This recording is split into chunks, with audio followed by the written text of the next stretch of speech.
The Chinese-developed QBZ automatic rifle has sparked a lot of doubt and criticism.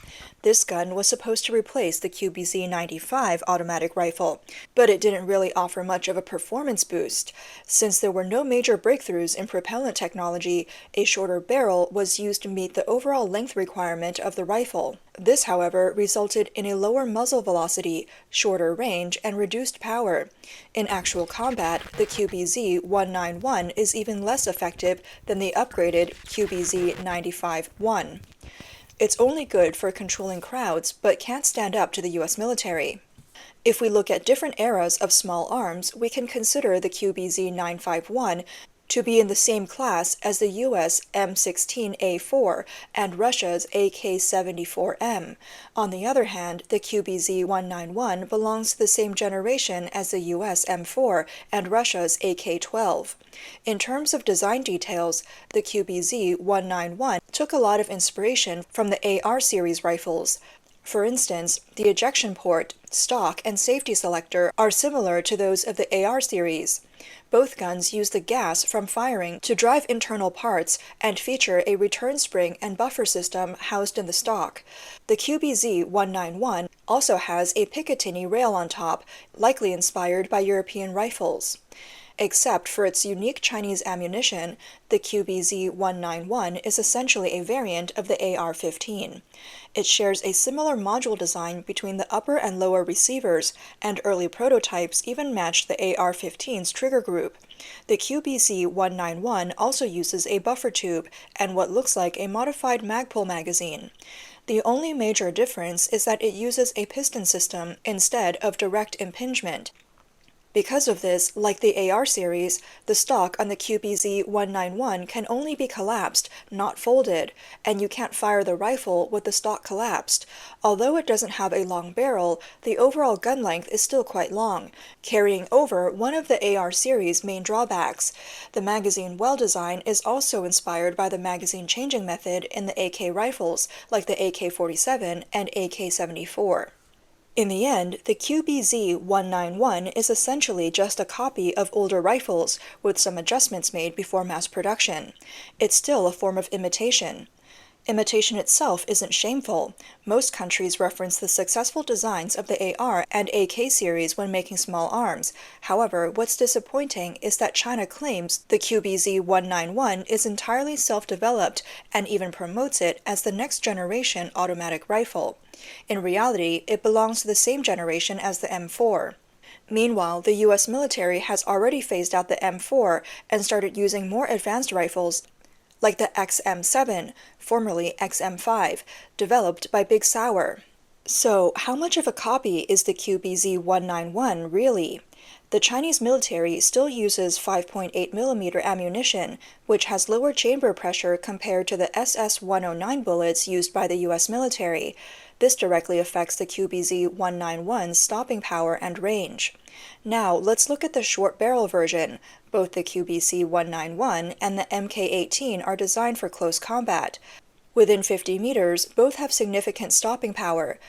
But beyond 100 meters, the MK-18 can still shoot effectively, while the QBZ-191 struggles more at that distance.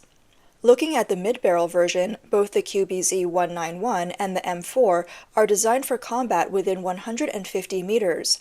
At that range, their performance is pretty similar. However, the M4 has an effective range of up to 500 meters, while the QBZ-191 is only around 300 meters. This gives the M4 an advantage in longer range combat. For the long barrel version, the QBZ-191 is compared to the US military's M16. The M16 can reach distances of up to 550 meters while still maintaining high accuracy and stopping power.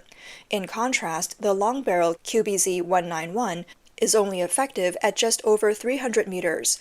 When it comes to long-range precision shooting and suppressive fire, the M16 easily outperforms the QBZ-191.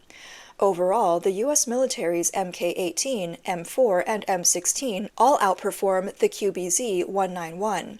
If these weapons were used in real combat, the QBZ-191 would likely struggle to gain any advantage. When comparing it to older QBZ-95-1, the QBZ-191 doesn't offer much improvement either. After years of service and upgrades, the QBZ-951 has reached a high level of accuracy, stability during automatic fire, and reliability in harsh conditions.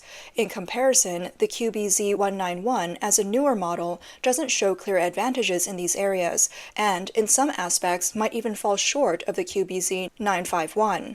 The longest version of the QBZ-951's barrel only needs to be extended by 9 centimeters to increase its muzzle velocity to 975 meters per second, significantly boosting its stopping power and range. The total length of the rifle would be similar to the shortest version of the QBZ-191. This seems like a great idea. However, the QBZ-191's decision to abandon the stockless design of the QBZ-951 made the solution unworkable. The QBZ-191 simply copied the U.S. military's AR rifle family's collapsible stock design, which led soldiers to report that the QBZ-191's overall balance isn't as good as the QBZ-95-1. The distribution of recoil also wasn't optimized properly, making the QBZ-191 harder to handle in combat compared to the QBZ-95-1, especially during continuous fire, where it's more difficult to control precisely and lacks the ability to fire in 3-round bursts. Another issue is the placement of the sling attachment point on the QBZ-191, which is ergonomically poor. Long-term use makes the shoulder uncomfortable.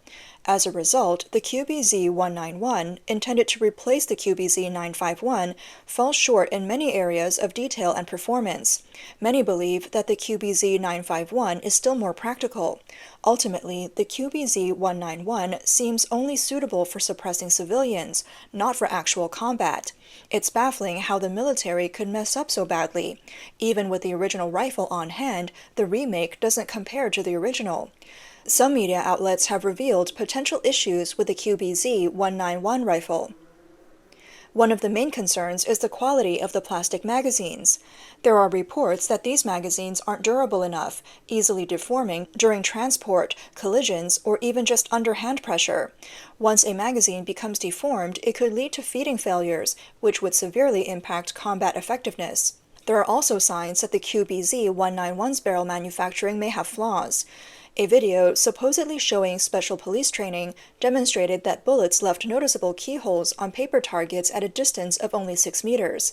Keyholing usually occurs when bullets become unstable after leaving the barrel, causing them to tumble rather than fly straight. Experts suggest that this could be due to inconsistent rifling within the barrel, where the grooves are uneven in depths and spacing, leading to unstable bullet rotation. While the impact might be limited at close range, this instability would significantly reduce bullet speed and accuracy over longer distances.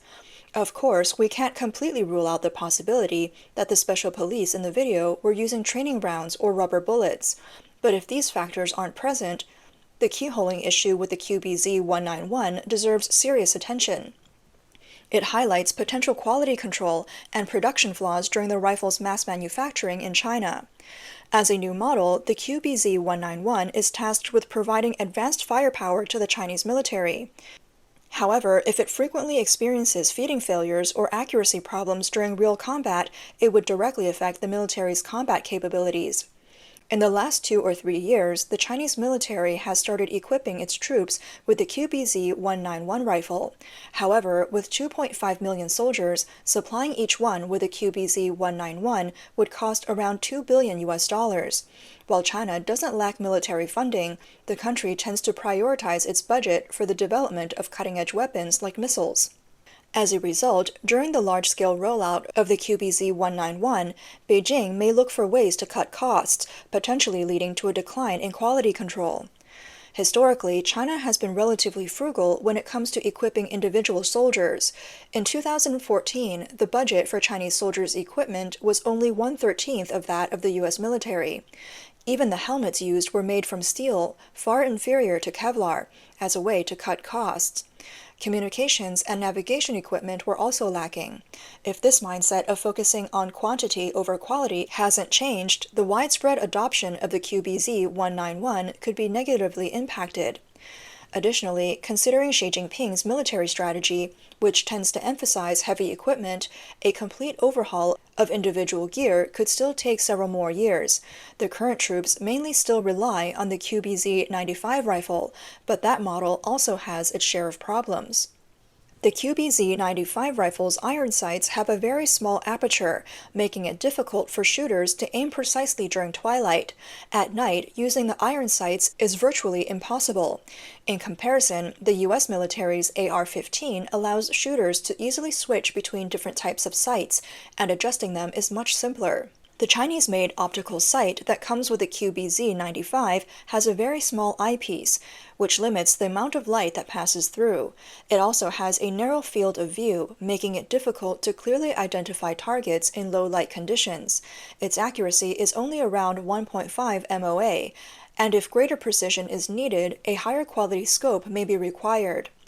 When it comes to expandability, the QBZ-95 falls short compared to Western rifles like the AR-15. The AR-15 features multiple Picatinny rails, allowing shooters to customize their setup by attaching tactical lights, laser pointers, different types of optical sights, and even red dot sights on top of the main optic, creating a configuration that suits their needs. In terms of ergonomics, the QBZ-95 also lags behind the AR-15. On the AR-15, the fire selector and safety switch are located near the receiver, allowing the shooter to operate them easily without moving their firing hand. In contrast, the QBZ-95's selector is positioned behind the stock, forcing the shooter to reach back every time they need to adjust it, which is inconvenient and less safe. As for shooting experience, the QBZ-95 has decent recoil management, but the trigger feel is average at best. The plastic magazines used with the QBZ-95 automatic rifle, while similar to the U.S. military plastic magazines, fall short in terms of quality and strength. The QBZ-95's magazines are more prone to deformation during transport and storage, which can cause misalignment of the bullets and lead to malfunctions such as jams and feeding issues. This reduces the rifle's overall reliability. In contrast, the U.S. military places a strong emphasis on the quality and reliability of their equipment, ensuring that even something as small as a magazine is thoroughly tested and constructed to work consistently under various conditions. The same issue arises with the firepower configuration within Chinese military squads. The QBZ-95 squad machine gun offers significantly more power and range than the standard QBZ-95 rifle, making it more suitable as the backbone of the squad's firepower. However, due to its higher manufacturing cost compared to the QBZ-95 rifle, many frontline units haven't been equipped with it, relying only on the QBZ-95 rifle, which leads to insufficient squad firepower. In reality, the cost difference between the squad machine gun and the rifle might only be a few cents per unit, but widespread adoption of the machine gun could greatly enhance combat effectiveness, making it a highly cost-effective investment. In comparison, U.S. military squads are typically equipped with automatic weapons such as the M29 squad automatic weapon, along with the heavier firepower from the M240 general-purpose machine gun and support from the M110 sniper rifle, providing superior firepower coverage in terms of both density and range. In such a situation, if Chinese troops were to engage in combat with U.S. forces, their firepower would pale in comparison. Whether it's long-range suppressive fire or precision strikes, they would struggle to match the capabilities of the U.S. military. While China has developed some newer sniper and designated marksman rifles like the QBU-88, these weapons have yet to be widely deployed at the squad level. This gap in small arms capability leaves Chinese squads vulnerable to long-range enemy fire, making it difficult for them to effectively counterattack or perform precision strikes on key targets in complex terrain. Before 1949, Chinese soldiers used a wide variety of weapons. Soldiers in the northeast used Japanese rifles. Those in Shanghai used American rifles. In Yunnan, they had French rifles, and in the northwest, Russian rifles were common. This disorganized equipment system led to non-standard rifles, severely limiting the combat effectiveness of the military. When Chinese forces entered Vietnam in February 1979, they were still using variants of the AK-47 and SKS rifles. However, since Vietnam was using similar rifles during the war, the Chinese rifles didn't offer any clear advantage. This led the Chinese military to realize the need to develop a new rifle. The development of the Type 81 rifle began in 1979 and reached the prototype stage by 1984, with full-scale production starting in 1986. However, due to design shortcuts, this rifle faced many issues and was essentially just an improved version of the Type 66, still heavily influenced by Soviet designs. After the CCP established its government, a continuous supply of Soviet AK-47 rifles flowed into China. The CCP then began mass-producing copies of this rifle, resulting in the creation of the Type 56 automatic rifle. Later, the Type 63 and Type 66 rifles were also developed as improved versions based on Soviet designs. Determined to create a truly indigenous rifle, in the early 1990s, China invited giants of the rifle manufacturing industry, Eugene Stoner, the inventor of the AR-15, and Mikhail Kalashnikov, the designer of the AK-47. These two experts provided China with valuable technical insights, with Stoner's advice being particularly well received by Chinese engineers. The QBZ-191 was designed after incorporating this new knowledge and went into production in 1995, quickly becoming the standard rifle for the Chinese military. The QBZ-191 assault rifle has an effective range of around 500 meters for area targets and about 300 meters for point targets.